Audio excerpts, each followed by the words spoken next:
Guys, for today's video po, tuturuan po kita kung paano mag-lock ng Facebook profile.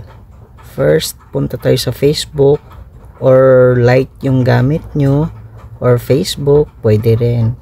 So, punta tayo sa Facebook and then punta po kayo sa profile nyo and then i-click nyo lang po yung 3 dots.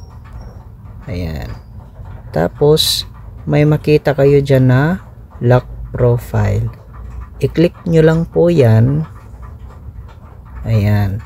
Tapos, may makita kayo sa ibaba ng lock your profile. I-click mo lang po yan. Ayan. Once na na-click nyo na, na-lock na po yung profile nyo po. Facebook profile. Ayan.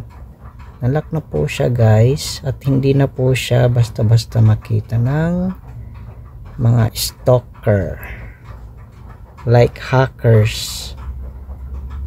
So yun lang po ang basic tutorial ko po at sana may matutunan kayo and don't forget to subscribe my channel. Thank you po.